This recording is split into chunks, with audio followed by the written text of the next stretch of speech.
Yo voy a hablar un par de minutos sobre un tema de pertinencia de pruebas diagnósticas cardiovasculares. No tengo ningún conflicto de interés relevante.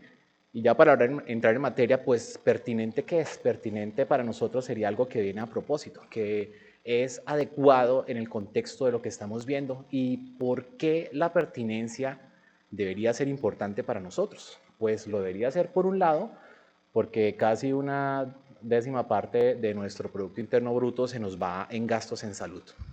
Entonces, es una cantidad importante de recursos que invertimos. Estamos en una condición bastante aventajada en comparación a otros países, incluso con ingresos económicos y niveles de desarrollo socioeconómico e industrial mayores, y damos mucho aseguramiento, pero pues eso nos cuesta plata dentro de la poca que tenemos. Y para terminar de grabar las cosas, pues los cardiólogos a veces no ayudan mucho al sistema, porque si vemos este metaanálisis de la sobreutilización de pruebas diagnósticas en general en salud, nos ganamos el honorífico spot de que nos sacaran una sección solo de pruebas de cardiología sobreutilizadas o mal utilizadas.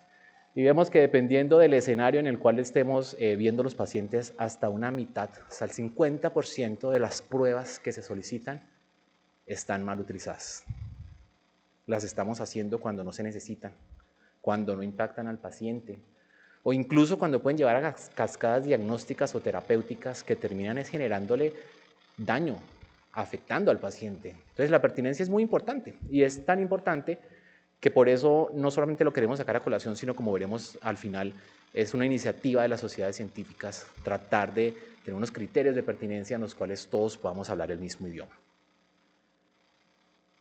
Para tener una buena aproximación a la pertinencia, pues primero hay que entender las pruebas diagnósticas. Y recordemos que la mayoría de las pruebas diagnósticas no son determinísticas. Entonces, la mayoría de las pruebas diagnósticas no son algo que si me sale positivo el paciente lo tiene y si me sale negativo el paciente no lo tiene. Hay algunas pruebas que sí, algunas tienen esas características, pero muchas de las que usamos no. Lo que estamos haciendo es modificar la probabilidad. ¿Cuánto más probable o menos probable es que mi paciente está infartado, tiene falla cardíaca, tiene estenosis aórtica, con base a lo que yo conozco de él antes del examen y lo que me aporta de información el examen?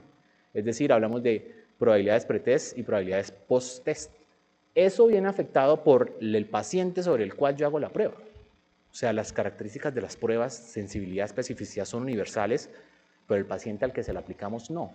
Entonces podríamos verlo con este ejemplo. Una mujer de 43 años que tiene un dolor torácico como una punzada y sin ningún antecedente de factores de riesgo cardiovascular. Hay una ecuación, el CAT Consortium, que es para estimar cuál es la probabilidad de enfermedad coronaria de un paciente basado en ciertas características demográficas y de factores de riesgo. Y para una persona de estas características, la estimación sería que tiene un 1% de probabilidad de enfermedad coronaria. O sea, su probabilidad es baja. Pero le hicimos una prueba de esfuerzo y salió positiva para la inducción de isquemia.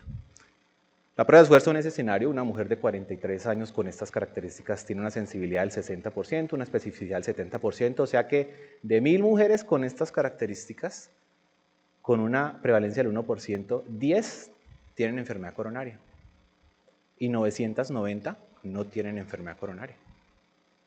Esto me va a llegar a que en esta población de las 10 mujeres con enfermedad coronaria, 6 van a salir positivas en la prueba de esfuerzo, 4 van a salir negativas cuando en realidad sí tienen enfermedad coronaria. Pero lo que de pronto puede ser incluso más terrible y preocupante es que de esas 990 mujeres que no tienen enfermedad coronaria, 297 van a tener un reporte positivo por las características de sensibilidad y especificidad de la prueba. Entonces, vamos a tener una cantidad de mujeres a las que les vamos a decir que tienen enfermedad coronaria, que les puede dar un infarto, que de pronto se van a morir, que tienen que irse para urgencias, que hay que hacerles un cateterismo, que tienen que tomar aspirina, que tienen que cambiar su alimentación, su ejercicio. Eso les va a inducir ansiedad. Los procedimientos diagnósticos no están libres de sus riesgos. En la arteriografía también pueden pasar muchas cosas. Y todo por una prueba que era un falso positivo. Esa mujer con una probabilidad del 1% de enfermedad coronaria, después de un resultado positivo, tiene una probabilidad del 2%, que sigue siendo muy baja. Y no es que sea culpa de la prueba de esfuerzo, no es que la prueba de esfuerzo sea mala, es que la usamos en un momento o en un escenario en el que de pronto no era lo más apropiado de realizar. Entonces, habiendo abierto el espacio de discusión con la prueba de esfuerzo, miremos justamente que esto ha sido estudiado en ese tipo de pacientes, de pruebas de esfuerzo. Y este es un estudio muy bonito para entender los conceptos de probabilidad pretest y posttest que está publicado en JAMA Internal Medicine en el 2021. Tomaron una cantidad de médicos y les preguntaron, oiga, ¿usted cuánto cree cuál es la probabilidad de esta paciente de tener enfermedad coronaria? Así, la que acabamos de ver. Y esto fue todo lo que contestaron, cuando en realidad la probabilidad era esta, máximo del 4% en el peor de los escenarios. Y les dijeron, si la prueba de esfuerzo le saliera positiva o si le saliera negativa, ¿usted cuál probabilidad cree que tiene de enfermedad coronaria? Dense cuenta que el color era la verdadera probabilidad y todo esto es lo que nosotros sobreestimamos. Nos equivocamos en eso. Solemos sobreestimar la probabilidad de enfermedad. Solemos creer que es más probable que el paciente tenga enfermedad coronaria, que tenga fibrilación auricular, que tenga falla cardíaca. Y es justamente ahí lo que termina afectando que hagamos pruebas que no son pertinentes o en un escenario que no van a aportar mucho en el manejo del paciente. No pasa. Se desconectó. ¿Me la paso? Entonces, hablemos de prueba de esfuerzo. Sigamos. Yo creo que todos hemos escuchado o hemos recibido publicidad en Instagram de los chequeos cardiovasculares. Esto es tomado de muchas instituciones de distintas ciudades del país. No le puse nombres porque es que todo el mundo lo hace. Todo el mundo ofrece sus chequeos médicos. Algunos incluso dicen específicamente, esto es para hombres de 40 a 50 años. La prueba de esfuerzo es un componente universal de la evaluación en un chequeo médico. A todos les hacen una prueba de esfuerzo. Y en un paciente joven, asintomático, sin historia familiar, sin factores de riesgo, pues podríamos estarnos enfrentando a un escenario como el que vimos al principio, que tenemos más resultados falsamente positivos o falsamente negativos que lo que realmente nos puede aportar.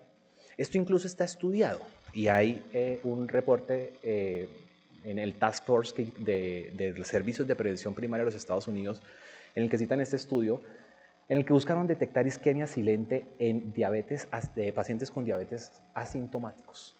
Vean las características de las personas, eran adultos de la sexta década de la vida, con una diabetes mal controlada, con dislipidemia, con antecedentes incluso de ataques isquémicos transitorios, de enfermedad cardiovascular familiar, de enfermedad periférica, o sea, eran pacientes de alto riesgo cardiovascular, eran pacientes enfermos. ¿Y qué hicieron? Les hicieron pruebas de esfuerzo para mirar quiénes tenían resultados positivos, no habían tenido síntomas, pero tenían una prueba positiva para inducción de isquemia, versus los pacientes que eran manejados en un manejo estándar. O sea, no le hacían una prueba de esfuerzo, pero si el paciente consultaba o tenía un evento coronario o iba a una cita de riesgo cardiovascular y se consideraba apropiado hacerlo, pues se le hacía. ¿Y qué pasó en el seguimiento de estos pacientes? No hubo diferencia en la supervivencia entre quienes se hacían la prueba de esfuerzo y se detectaba isquemia silente versus aquellos en quienes nunca se hacía la prueba de esfuerzo. Es decir, hacíamos un examen que tiene cascada diagnóstica y terapéutica asociada y no les cambiamos a los pacientes los desenlaces. Recordemos que es silente, eran pacientes que no tenían síntomas, o sea, de entrada el beneficio que le estábamos dando no era quitarle un síntoma. El beneficio que queríamos darle era darle un tratamiento más apropiado, era ser más correctos en la prescripción o en los objetivos terapéuticos y no lo lográbamos porque realmente no cambiaban los desenlaces en estos pacientes. Este estudio es el que lleva, o es parte de lo que lleva a la recomendación del Task Force de Servicios de Prevención Primaria en los Estados Unidos a recomendar que en pacientes adultos asintomáticos de bajo riesgo cardiovascular no se utilicen electrocardiogramas de rutina en basal o en ejercicio, o sea, prueba de esfuerzo, para evaluación o cribado o tamización de riesgo cardiovascular. Y en los adultos de riesgo intermedio o alto no hacen una recomendación porque los pocos estudios que habían no mostraban evidencia de un beneficio, pero no eran la misma cantidad de pacientes que con los estudios de bajo riesgo para hacer una afirmación definitiva de que no eran útiles. Pero en conclusión, era un ejemplo de un uso impertinente de pruebas, que lo seguimos haciendo. Son recursos que podemos ahorrar, son cascadas diagnósticas y terapéuticas que les podemos ahorrar a los pacientes. Voy a seguir con un segundo ejemplo. Las pruebas diagnósticas cardiovasculares son muy altas, pero tal vez los dos que más frecuentemente sobreutilizamos, y este es con el uso de la ecocardiografía. La ecocardiografía es el pilar central del diagnóstico cardiovascular no invasivo. Es una diagnóstica que tenemos en todos los pacientes, que nos sirve tanto en el diagnóstico como en el seguimiento, en la estratificación del riesgo. No es muy costosa en comparación con otras pruebas diagnósticas, no es invasiva, no utiliza contraste, no tiene radiación, o sea, tiene muchas ventajas que ofrecerles a los pacientes. Pero todas las pruebas diagnósticas pueden ser utilizadas en escenarios no adecuados o de baja pertinencia. Y ahí les traigo este estudio que está publicado en Circulation Cardiovascular Quality and Outcomes, que es del uso de ecocardiografía transtorácica de bajo valor, o sea, de baja utilidad, de bajo aporte al cuidado de los pacientes. Entonces, un estudio hecho en Canadá en el cual tomaron a 35 cardiólogos de sus consultorios, de sus prácticas privadas. Esto no es en el contexto de un estudio clínico o algo similar, esto es lo que ocurre en vida real. Y los organizaron en 3 grupos, según qué tan frecuente hacían estudios indicados o no indicados. Es decir, teníamos los que menos piden ecocardiogramas no indicados, los que más o menos, y los que piden muchos ecocardiogramas que no están indicados. ¿Y qué hicieron? Compararon cómo era el tratamiento de esos pacientes, compararon cómo les iba en el seguimiento, qué tan seguido tenían sus citas, sus valoraciones con cardiología y cómo les iba en desenlaces. Puntualmente estamos hablando de mortalidad. ¿Qué encuentran en ese estudio? Que los doctores que menos ecos impertinentes pedían eran menos del 10% de sus estudios. O sea, en el 90% de los casos hacían solicitudes de ecocardiogramas que se ajustaban a las indicaciones por guías de cuándo se debería o no debería hacer un estudio. Y a los otros 2 grupos los compararon contra este primer grupo. Entonces, los de la mitad, los que más o menos pedían ecocardiogramas que realmente no estaban indicados, pedían casi el doble, 9 al 13%, y en este grupo de pacientes había un 28% menor de probabilidad de que tuvieran prescripciones de betabloqueantes con diagnóstico de enfermedad coronaria, que pues, puede ser debatible eventualmente si el paciente se benefició o no, pero hay una proporción importante de pacientes que sí.